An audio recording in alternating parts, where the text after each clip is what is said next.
Today, as Dragana said, I'm going to speak about the experience of the MAPPOLA project in communicating universal values, starting from Latin verse inscriptions. Latin verse inscriptions have the power somehow to catch the attention even of non-specialists, especially because differently from more regular inscriptions, they contain longer texts, and so they are more keen to communicate some emotions, values, feelings that we share with ancient people. Anyway, if you are a visitor in a museum, it's going to be probably easier for, if you're a non-specialist, to appreciate a statue, a wall painting, a mosaic, than a stone with some barely readable text on it in an unknown language and with a lot of abbreviations. So, and especially if you have in mind older collections like the Galleria Lapidaria of the Musei Vaticani, where you have a huge row of stones that are walled in the gallery, and the visitor can be surprised by this amount of stones and stunning amount of stones on the walls, but actually there is no label, nothing that can say something more on the stones that are in those walls.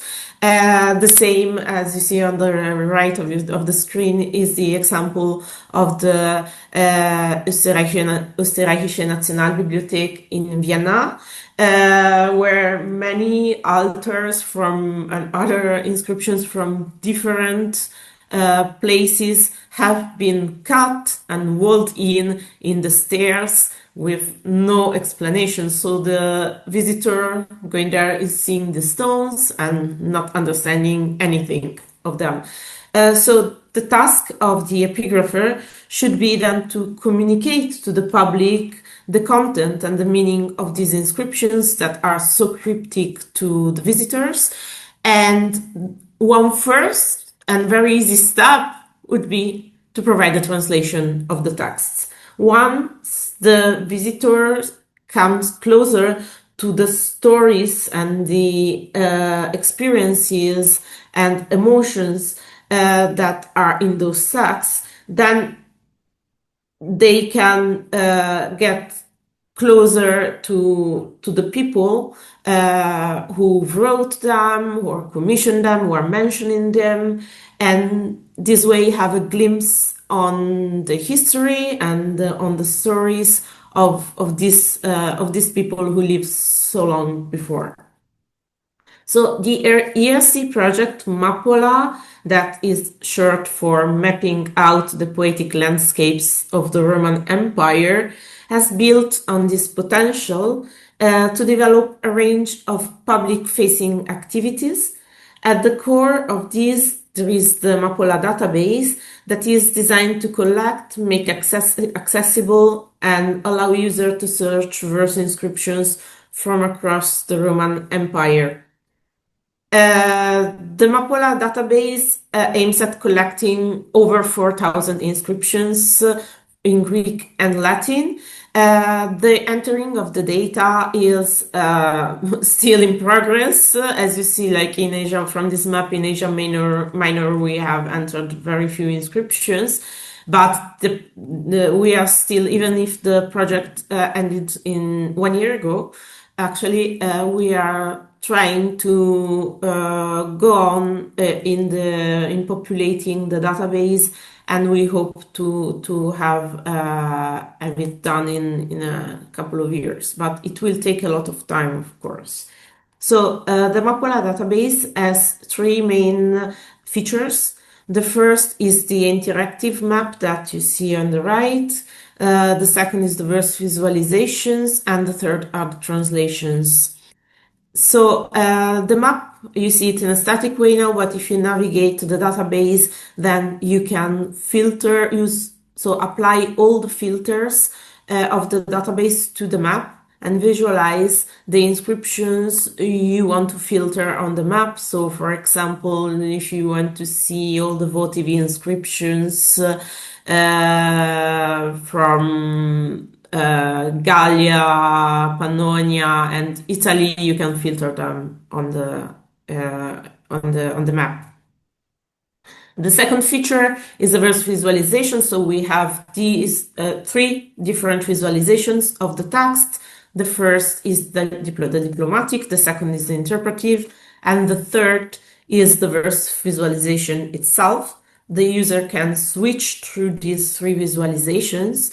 And the idea behind the verse visualization is that, as you know, the layout of the inscription might not correspond to the verse division. So sometimes you have one verse on two lines, or not at all a coincidence between the division of lines and the verses.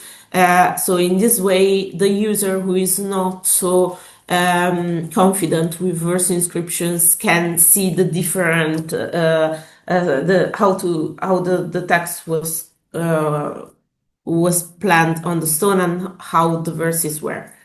And the third feature are the translations. We will try to provide our own translation for each inscriptions, but beyond that, we are also providing published translations, and we are entering them in the database. And this is because verse inscriptions can be sometimes interpreted in different ways. So they are poems. So according to the author of the translation, this can change a little bit. And of course, we are choosing our own version, but we are also willing to display how other colleagues have thought to translate the same text.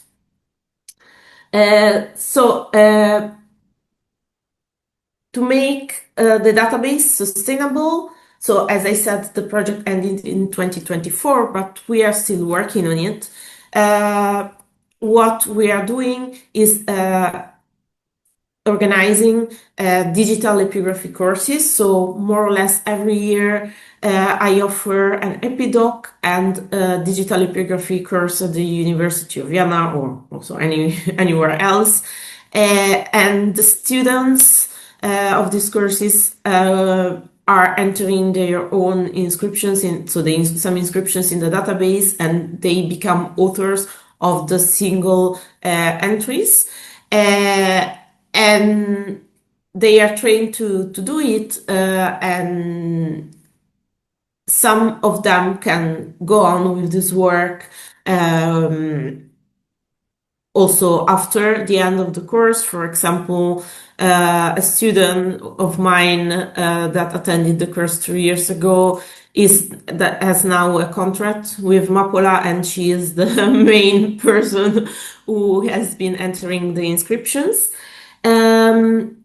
Also, during that course, while we were entering inscriptions from Salona in 2023, we have found a bunch of inscriptions that needed some revision from the point of view of the reading of the text or the interpretation. So we wrote a paper together. I wrote a paper together with the students, and this paper will be published hopefully soon. So hopefully it will appear in 2026. So around this central tool of the database, we have shaped different initiatives, and I am going to focus now on 3 of them. The first one is the blog, the MAPPOLA blog. So entering inscriptions in the database frequently sparks the attention, the imagination of historians, and as verse inscriptions tell only a part of the story, we are always struggling in the attempt of reconstructing the missing part of it.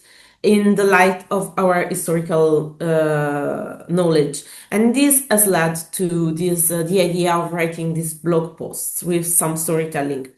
The most recent one also derives from the activity of that famous course of 2023, when reasoning on one specific inscription, the former student who was working on it, who is also present today, Natalie Kettner, she is now a PhD student at the University in Berlin.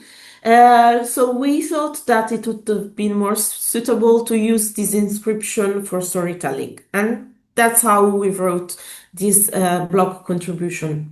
So the inscription is a sarcophagus bearing two grave inscriptions.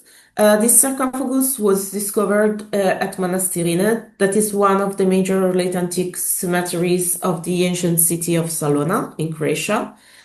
The first inscription was made for a woman called Honoria. This woman was married to Constantius, and we know from the inscription that they had several children, but tragically Honoria died and was buried with one little girl. Honoria's husband was Paulus Constantius, who is not known only from this inscription, but also from other several documents from North Africa.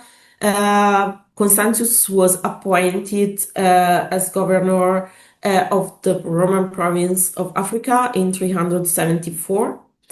According to the inscription that was written on the left of this sarcophagus after the inscription of Honoria, Constantius was buried in the same sarcophagus on the 6th of July of the year 375, which means that he had probably died shortly after his wife and after the end of his governorship. For more details, I encourage you to read the blog post, but now I'm going to show you just this is a sarcophagus, and this is the translated text. The translation is by Natalie Kettner. The wife of Constantius, a mother of little children, Honoria, was exceptionally dear to her loved ones, always the only one. She lived a life completing 3 times 10 years, praised as she is included in the ranks of the martyrs. Facing her, a little girl, snatched away earlier, sweetly keeps her company in the tomb. She was buried on the 7th day before the calendar of April, that is, the 26th of March. Constantius, and this is the second inscription on the left, so the first is in the frame at the center of the sarcophagus. This is the inscription on the left for the husband. Constantius, a man of senatorial rank, former proconsul of Africa, was buried here on the day before the nones of July, in the year after the consulate of our Lord Emperor Gratianus Augustus, for the 3rd time, and of Equitius, man of senatorial rank. That is the 9th of July of 375. So, as historians, we constantly encounter blind spots in our attempt to narrate the past. The case of Paulus Constantius and Honoria is such a puzzle, and it's full of unanswered questions about the final month of their lives and about the choice of Salona as their final resting place. At the same time, there are some sure dates that can represent milestones in our timeline. So the first is the governorship in September 374. Then, probably in March of 375, Honoria dies. And in July 375, Constantius dies. Beyond these milestones, everything fades into possibilities. So there are countless versions of this story that can be told. And in the post, we invite the readers to participate in the storytelling by suggesting the missing pieces and write their own version of this last year of Honoria and Constantius. So I move now to the second example I wanted to give you. And this is a book I wrote this year, and that was published in July. The book is a small, popular book that appeared together with Corriere della Sera and Gazzetta dello Sport. So Corriere della Sera is the main Italian newspaper. So this book was distributed through all over Italy. And the idea behind that is to provide to all readers who are interested in Latin and Roman history a glimpse into everyday life of Romans and into their emotions. And in the book, I provide several examples of first inscriptions. I am going to show you just three of them. Sorry. Okay. So one theme that is touched in the book, and the idea is to deconstruct the belief that ancient people didn't suffer as much as we suffer for death of relatives. So the grief for the loss of somebody, especially for the loss of a child, was devastating both for parents, so for the parents as much as it is today. And this is shown by several verse inscriptions. The example I have here is the tomb of a little boy called Spurius Ophius, who died at the age of 6 years old. The father wrote a couple of verses to remember him, using this phrase that is quite common in verse inscriptions, that is, quod per parenti fuerat facere filius, morsi matura fecitut faceret pater. What a son should have done for his father, premature death forced the father to do it for the son. The second example is the love for animals. This is another topic that, so when people criticize the modern society being too attached to pets and treat them as humans, saying that this was not happening in older times. This is another belief that should be deconstructed. In fact, we have several verse inscriptions that are dedicated to pets. So Romans loved their pets as much as we do, and they also treated them as family members, to the point that some people also made proper tombs for their pets and remember them with an inscriptions. And probably the most famous inscription is the epitaph for Margarita, the dog who died giving birth. There are several ways to describe the life of Margarita that show the attachment that the family had to this dog, and how this dog lived in the house, sleeping on the floor and then on the lap of her masters, exactly as a family member, and has exactly as somebody who was part of the family. There is a very nice video on this that was made by Peter Kruszwitz and other colleagues. So if you haven't watched it, it's worth spending a couple of minutes to see it. And the third example is the conjugal love and the idea of a family harmony. There are also, this is a common topic in verse inscriptions, to describe couples as living happily together and in harmony and love.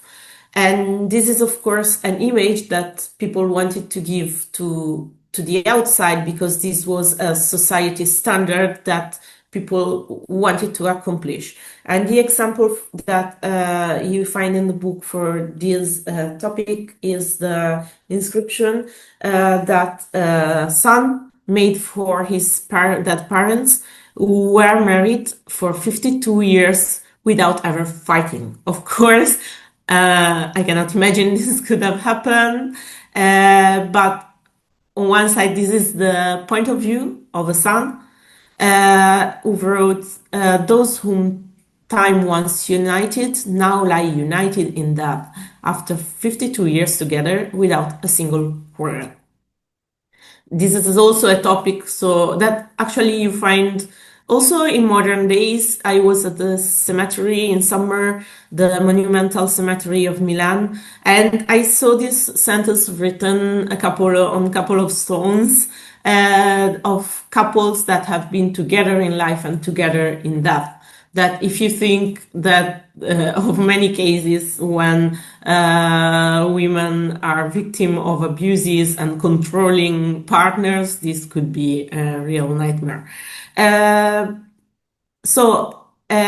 Of course, this is a construct, a society ideal that is reflected in the monuments, but this should also lead the contemporary reader to confront also contemporary matters that are ones of domestic violence and abuse. So, of course, the way family are represented to the outside is positive and are happy and are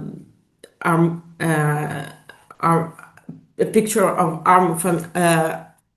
family harmony, but in fact, what really happens behind closed doors can be potentially much different, and this doesn't come out except than in the worst cases. And finally, the last example is a bit more cheering, is the storytelling with children. So in the last few years, we have been experimenting storytelling with children at the Kinderuni of the University of Vienna. That is a university project of lectures to children in scholar age from 7 to 12 years old.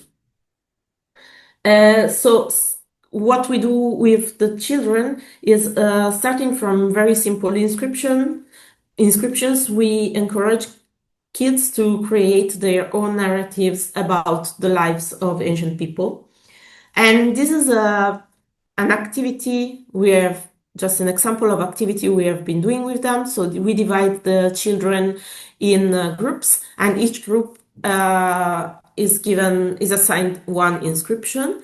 And with the inscription, we provide a picture of it, the Latin text, so the kids can get close to the language, the original language in which the inscription was written.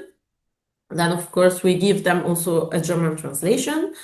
We gave them some input, so some basic questions so that they can start their storytelling.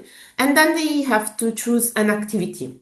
So either they make an interview or a theater play, or they can draw a story, paint, or write a story. And the results are quite surprising. What children can do in just 1 hour is really, really surprising. This is the example I brought is this ring that was found about 10 years ago in Ovilava in Roman Austria. And on the ring there is this text that is Veni, si ama, so if you love me, then come. And in the last 2 years, kids have used this object for their storytelling. So here in the screen you see the results of 2 different years. So last year they were drawing the story, and this year the group of children decided to have an interview. And this was quite nice. One of the children was the journalist, the interviewer, and this journalist was interviewing the young Valeria who had lost the ring and who had received the ring and then lost. and her fiance, Gaius, I don't remember really the name. So she tells that she had received this ring from her fiance, but then when she went to swim to the terme of Ovilava, she she lost the ring in the pool and she wasn't able to find it again. And then the journalist interviews the archaeologists who found the ring in the pool while during the excavation of the terme, and the archaeologist gives back the ring to Valeria. So there is this kind of time traveling, and this was made by the children. It was really, really impressive what they did. Uh, so basically, that's what I wanted to present to you. I really thank you very much for your attention. And if you don't know the project, just I encourage you to visit our website to have a look at the database. And if you want to send us your version of the story of Constantius and Honoria, this would be really, really, really much appreciated. Thank you very much.